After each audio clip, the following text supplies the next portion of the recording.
News. I am Godwin Sunday. In the headlines, Trump warns of more U.S. strikes in Nigeria over killings. Rivers Assembly says impeachment of Fubara will continue. In business, 14 Nigerian banks yet to meet CBN recapitalization deadline. On international scene, Benin Republic sets for legislative polls after failed coup. In sports, Super Eagles ready for Algeria quarterfinal games. For details of these and more will come to you in the bulletin. Please stay with us.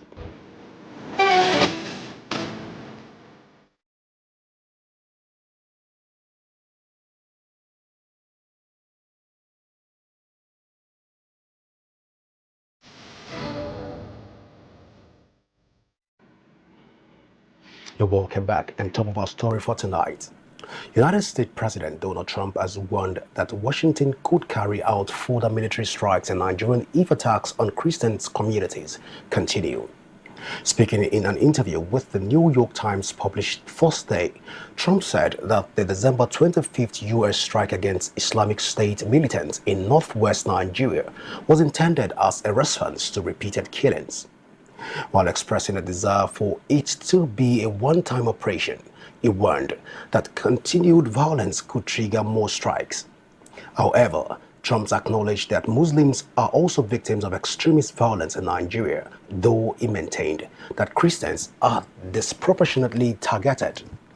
Meanwhile, the Nigerian government has rejected claims of a genocide, stressing that armed groups kill both Christians and Muslims. Authorities say the Christian Day strike was a joint counter-terrorism operation and insist that violence against any group remains unacceptable. Officers of the Nigerian Air Force have met with senior United States officials and representatives of Bell Textron to fast-track the acquisition of 12 AH-1Z attack helicopter, a critical capacity and capability upgrade intended to bolster Nigerians' counter-terrorism and security operations across the country. The Program Management Reviewing Committee, led by the Chief of the Air Staff, Air Marshal Sunday Aneke, took place from January the 5th to 6, 2026 in San Diego, California.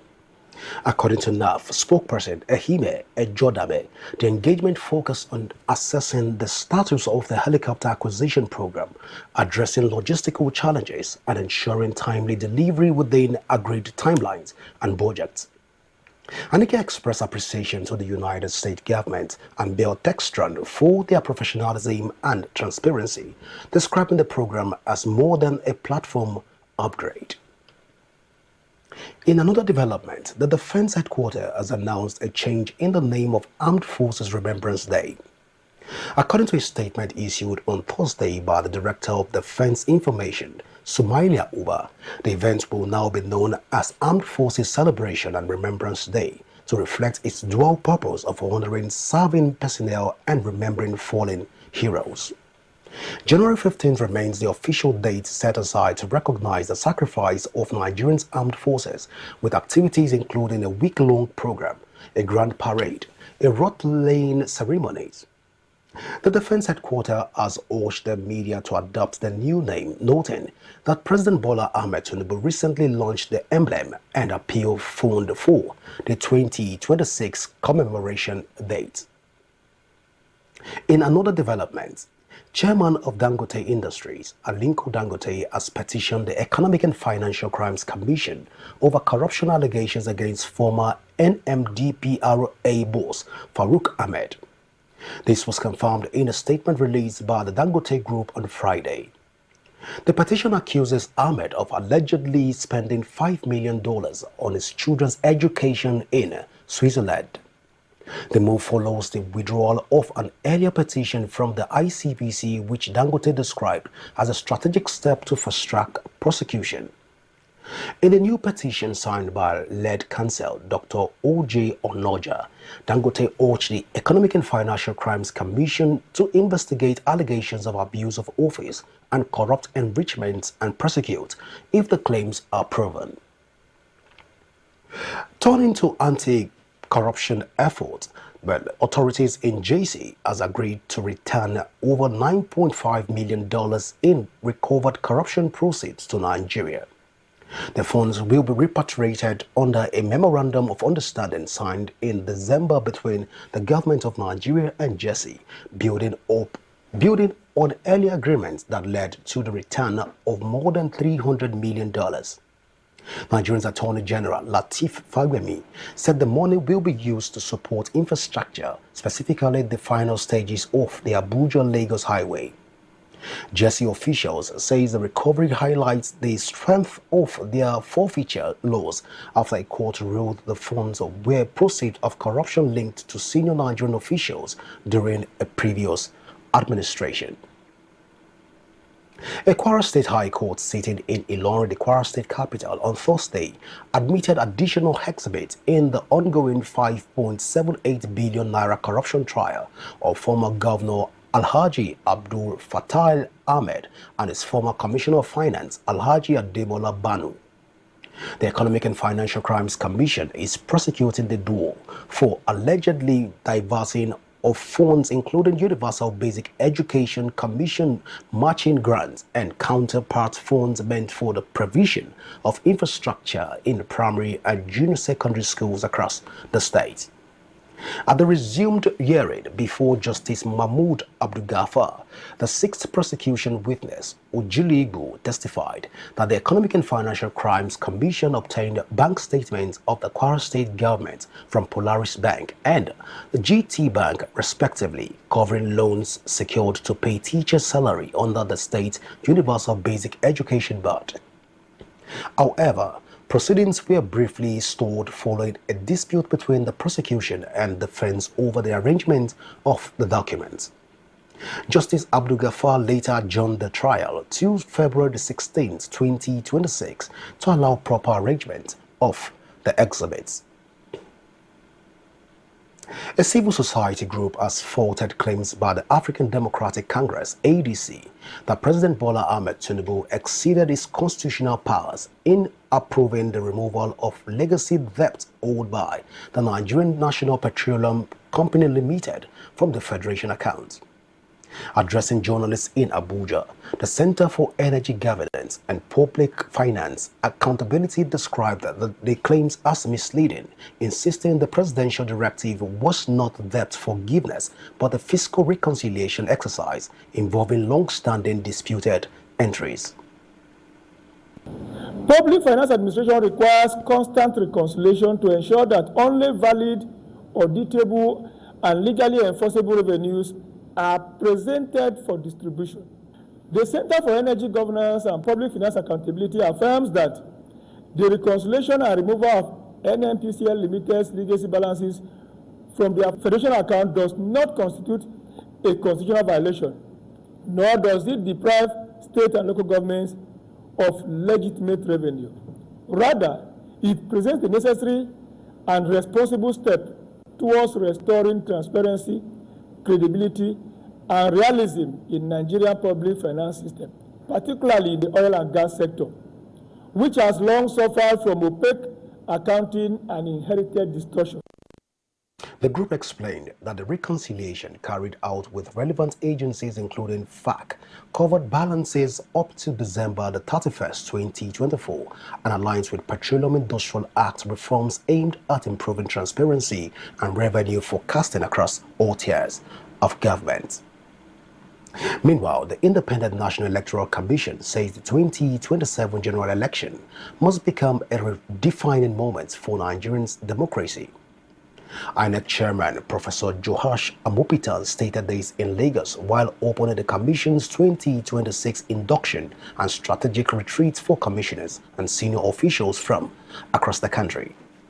He said the Commission has a real opportunity to set a new benchmark for election management in Africa.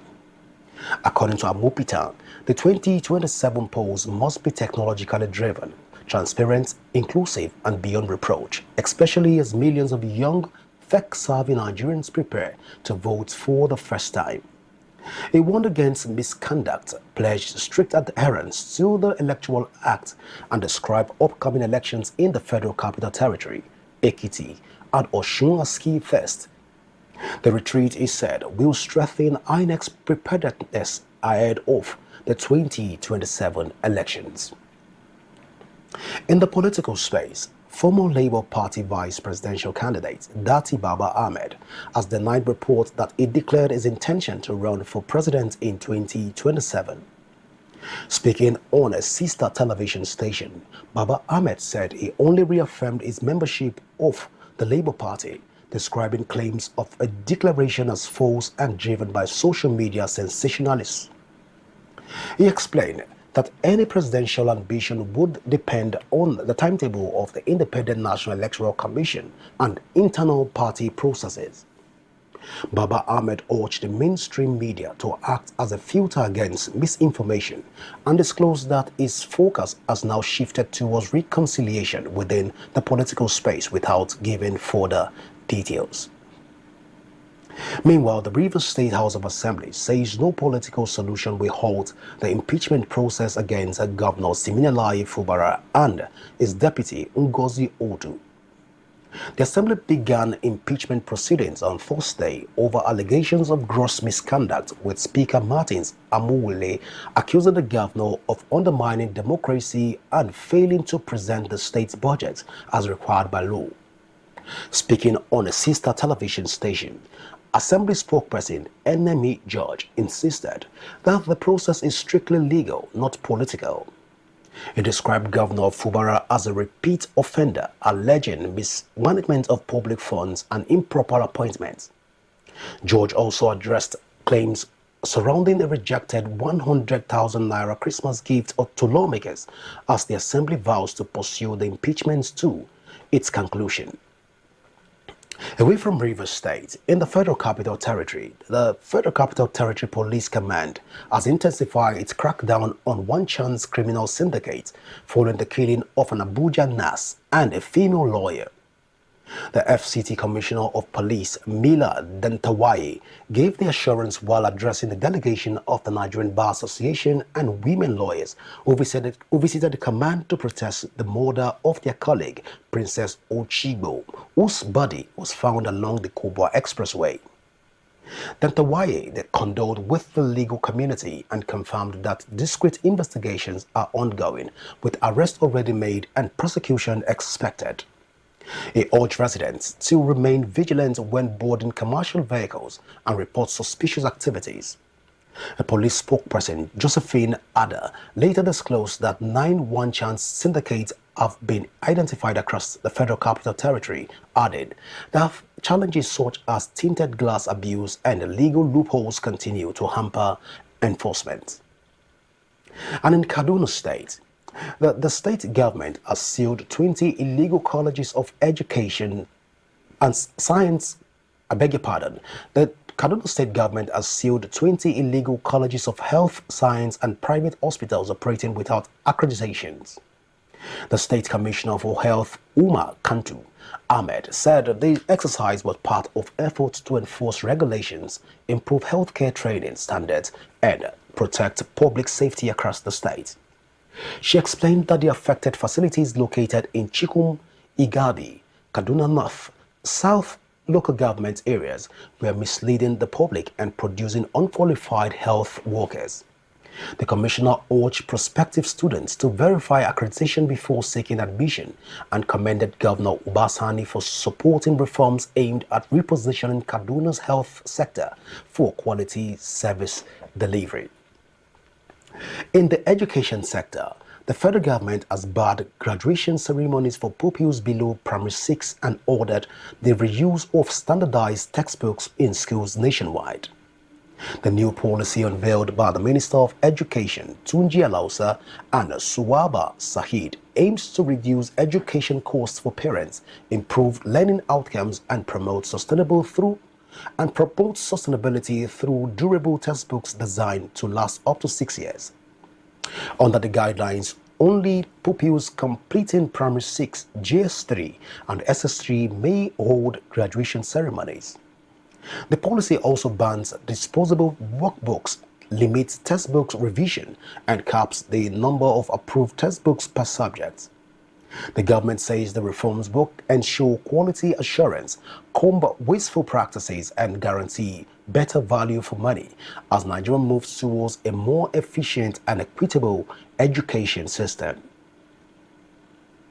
The management of the Parliament Diary has issued a public disclaimer over what it described as a malicious and unfounded claims by unknown persons alleging that they provided services for a recently organized event and were not paid. The statement addressed to the general public, officials of the National Assembly Service Commission, the Office of the Clerk to the National Assembly, and other directorates within the National Assembly warns that the claims are false and intended to damage the organization's reputation.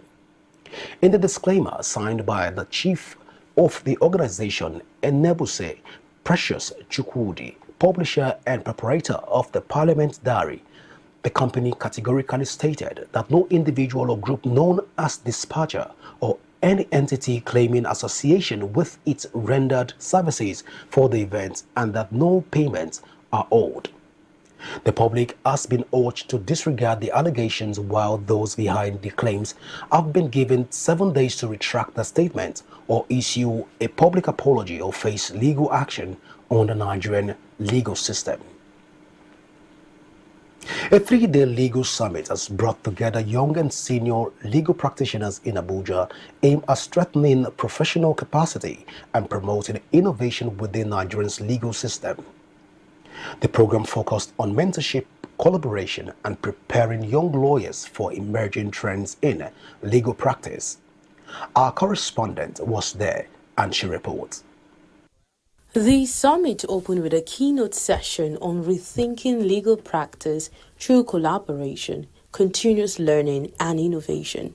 Senior members of the legal profession were in attendance, including officials of the Nigerian Bar Association and other experienced practitioners. Discussions throughout the sessions focused on areas requiring reform and strategic development within the Nigerian legal environment, with emphasis on adapting to modern demands. To be in business, a lawyer would have to continuously develop himself. To be successful, a lawyer must see the practice of the profession as a business enterprise. To be successful, a lawyer must create a niche for himself. With the emergence of AI, a lawyer must be very conscious about the use of AI. And of course, we have also cautioned that over-reliance on the use of AI could be dangerous to any individual. Senior practitioners at the summit stressed the urgent need for the legal profession to embrace technology and align with global best practices. They noted that modern legal work increasingly depends on digital tools, efficient data management, and innovative approaches to research and advocacy. The members of the law firm and other members of the profession acquire knowledge in areas that are not readily available every day, and to also build skills in certain areas of law that are novel in nature. Then secondly, it is also to build their capacity further, because the profession is such that thrives on continuing legal education. So it is an avenue for continuing legal education for members, not just of the law firm, but for members of the profession at large. So these are the 2 points, aims of the program. The whole idea is to get lawyers in this century in tandem with moving times. They need to adhere to technological advancements. They need to see technology not as a hindrance to practice, but as something that has come to make both practice, litigation, solicitorship, and everything easier and more productive. Technology has come in a way that to use the least time to achieve the most results. So principally, in a nutshell, that is why we are here, so that lawyers can get in tandem with the 21st century. Let's get jiggy with technology and move on. Organizers of the summit explained that the program was designed to support young lawyers, particularly those at the early stages of practice, who often face challenges navigating the profession. They emphasized the importance of mentorship, exposure, and practical guidance beyond classroom training. So 2 reasons. Recently, we realized that when we were young as lawyers, we are quite supportive to our seniors. We did all the research, we did all the hard work. Then it is known that the young lawyers do the work, while the senior lawyers take the glory. That is what was the acronym then. But in our time, we find a situation where those same young lawyers then who did the work are still the old lawyers, old now in quotes, who are still doing the work, because those who are coming behind us or our younger ones don't want to do the work. And at the end of the day, we keep pushing back to the society, poor quality of lawyers. We invite resource persons who have reached their peaks in these professions to come and tell them how they achieved this journey. Most of the young lawyers nowadays feel as if as soon as you start moving, you reach your destinations. But when we bring all these people to them, speak to them, share their experience, they will know that it is not something that you achieve it now, but with commitments and resilience, you reach where you want to be. Participants described the sessions as insightful, saying the summit provided clearer direction on career growth and professional development in an evolving legal landscape.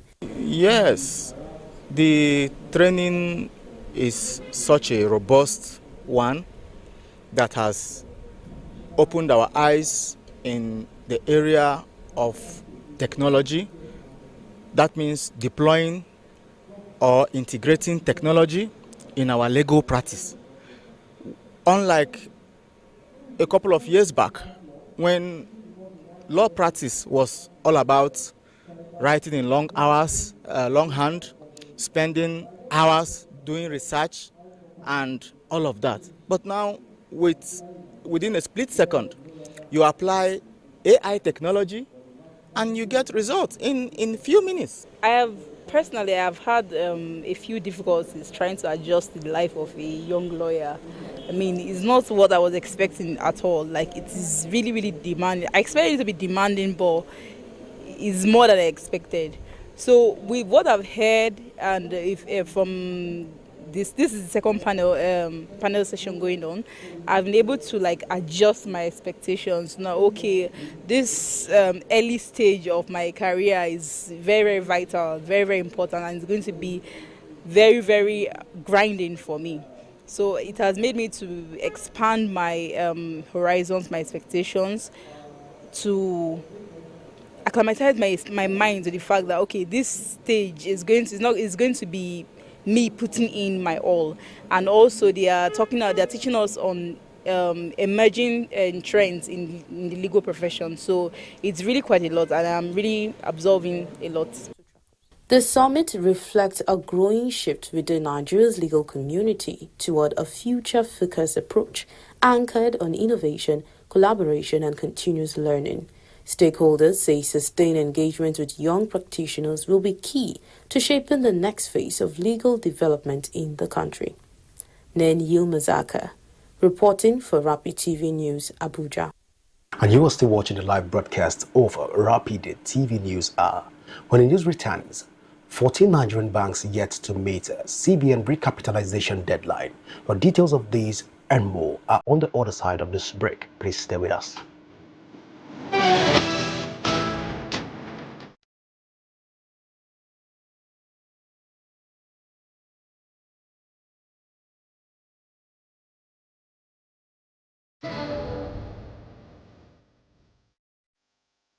This is Rapid Broadcasting Network, RBN. We connect people, power stories, and amplify voices. On Rapid TV, we're rooted in culture and your window to the stories that matter. From news to lifestyle, we inform, entertain, and uplift.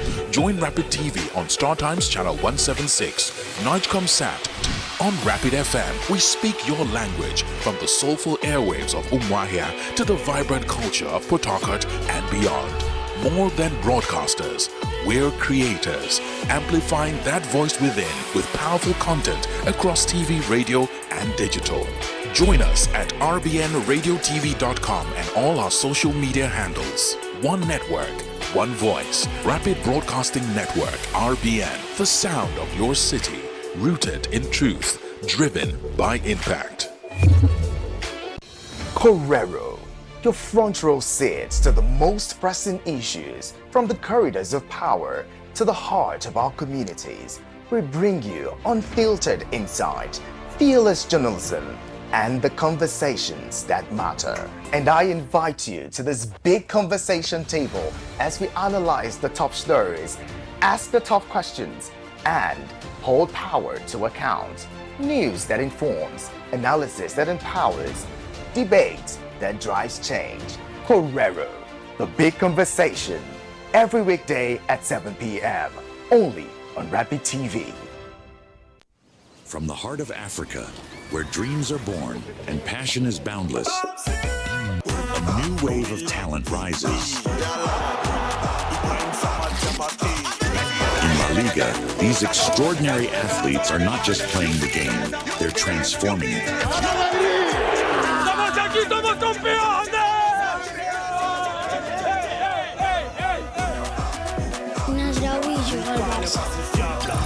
Danny Rodriguez, the man chasing, it's Lamine Yamal! What a magnificent goal that They is! shine on the world stage.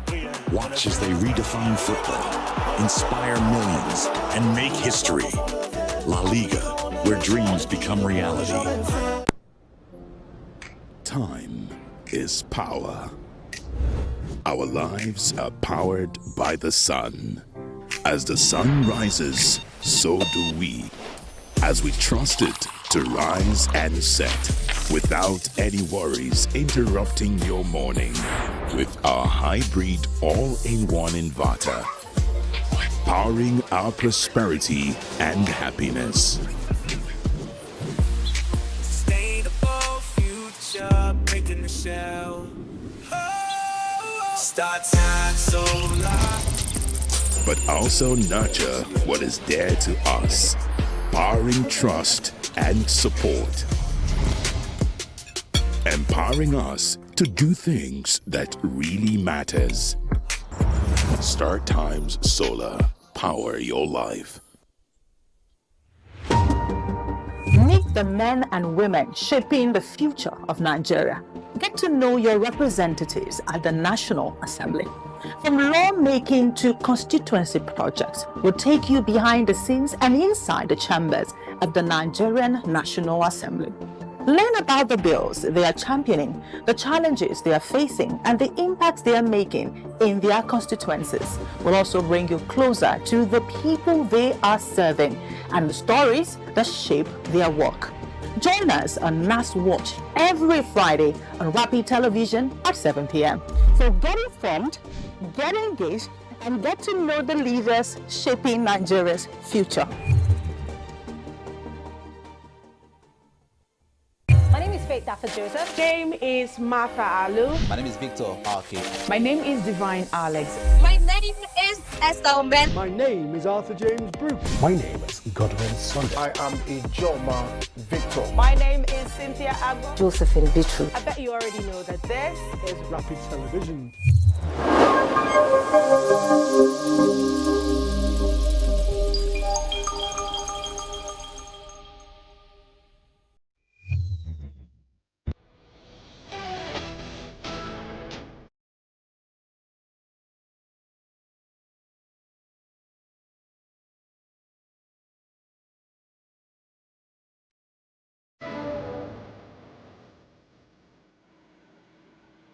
You're welcome back and now to the world of business. The Nigerian stock market sustained its rally on Thursday as investors recorded 138 billion naira in fresh gains. Market capitalization rose by 0.13% to close at 102.822 trillion naira, marking the 19th consecutive bullish section on the Nigerian exchange. The all-share index also gained 214.8 points to close at 160,806.56, reflecting continued buying interest in selecting stocks and growing investors' confidence. However, despite the overall gains, market bandits closed negative with 41 disclaimers outweighing 32 advances. International Energy Insurance led the losers, while stocks such as Nimnet Pharmaceuticals, May and Bakers, and eTransact drove the gains. Trading activity dipped with 645 million shares valued at 16.4 billion naira exchanged. Zenith Bank led in value traded, while Cham stopped volume. President Bola Ahmed Tinubu has since hailed the Nigerian Forex fall, surpassing the 100 trillion naira milestone set for it. And let's now take you to our international desk for more on business stories.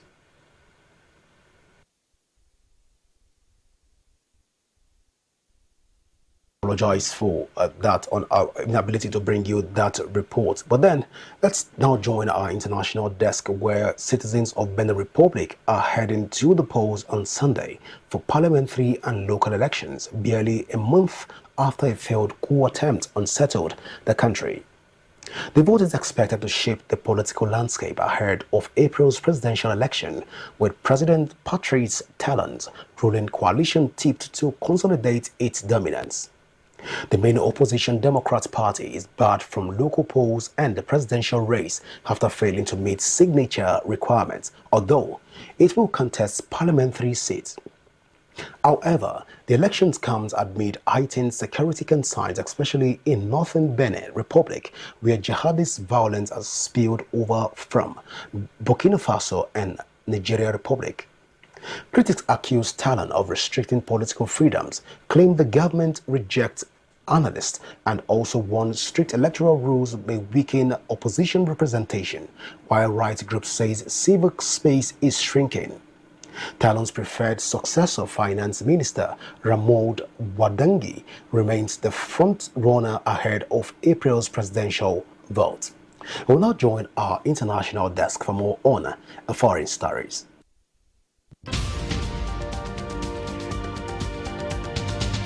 Good evening and welcome to tonight's international news. First to the US, where the White House announced Wednesday that the United States will withdraw from 66 international organizations, arguing the groups no longer serve the American interest. The list includes 31 United Nations bodies and 35 non-United Nations organizations, many focused on climate change, governance, labor issues and development.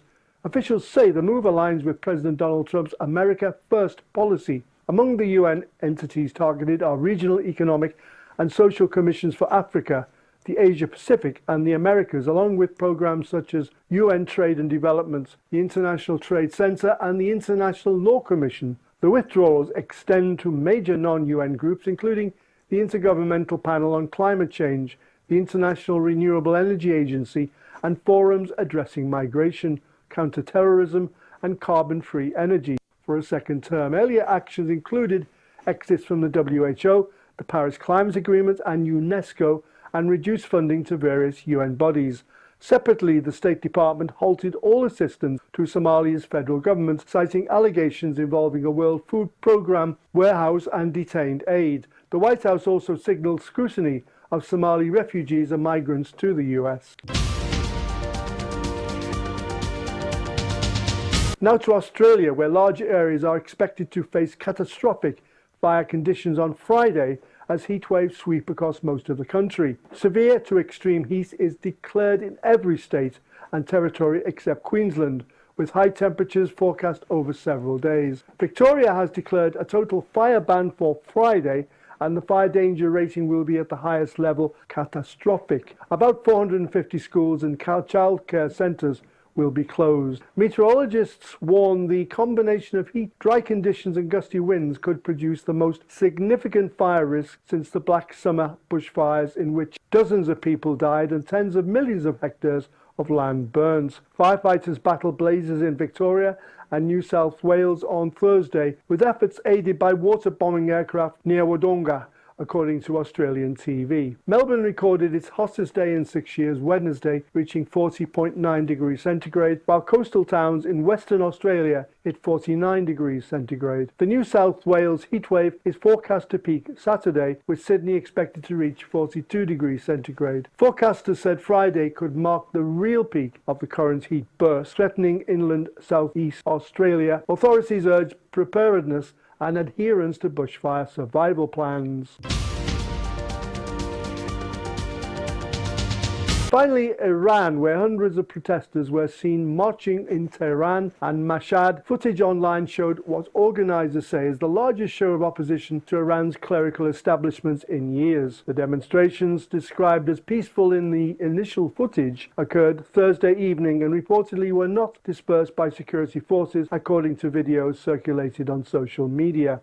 A monitoring group later reported a nationwide internet blackout amid protests. Demonstrators can be heard calling for the overthrow of Supreme Leader Ayatollah Ali Khamenei and for the return of Reza Pahlavi, who has urged Iranians to take to the streets. The unrest, now in its 12th day, has spread to more than 100 cities and all 31 provinces, driven by anger over the rial's collapse and surging inflation. Rights groups tallied deaths and arrests with varying estimates of casualties among protesters and security forces. Some videos captured clashes in several western and northern cities. Others showed security forces appearing to fire in central squares. Exiled opposition figures and international observers cautioned that the crackdown could intensify as demonstrations continue. Thanks for being part of the news. Have a great weekend. I am Arthur James Brooke. And on entertainment, the Nigerian music star Wizkid has become the first African artist to surpass 10 billion streams on Spotify. The historic milestone reflects streams across all its credits on the platform, cementing its global influence and longevity in the music industry. His collaborative hit with Drake and Tyler remains his most streamed song, nearing 4 billion plays, while his album Made in Lagos Deluxe has crossed 1 billion streams. In addition, Wizkid hit song Accents featuring Terms stands as his most stream-led single, with over 333 million streams. The achievement comes as the global streaming records continue to fall, with Billie Eilish Birds of a Feather overtaking Dance Monkey as the most streamed solo female song in Spotify history. Wizkid featuring marks another major milestone for African music on the world stage. Still on entertainment, the Nigerian rapper Jerick has dismissed claims that Igbo artists fail to support one another in the music industry, describing the narrative as false. Speaking on a podcast, Jerick said fellow Igbo stars such as Flavor and Phyno played major roles in his career, collaborating with him without charging fees and helping amplify his music. Furthermore, Jerick cited his hit song Oluoma featuring Flavor as his biggest career breakthrough, stressing that genuine support exists among Igbo musicians. He expressed optimism that Igbo language music will one day sell out global arenas, just as Yoruba language acts are currently doing. According to him, talent, unity, and consistency will ultimately drive global success for Igbo artists. And in sports, turning to sport, all eyes are already on Marrakesh tomorrow as Nigerian Super Eagles clash with Algeria's Phoenix in a high-stakes AFCON 2025 quarter-final. Beyond qualification, the encounter revives a fierce rivalry dating back over 5 decades, with painful memories such as Algeria's late winner in the 2019 semi-final still fresh.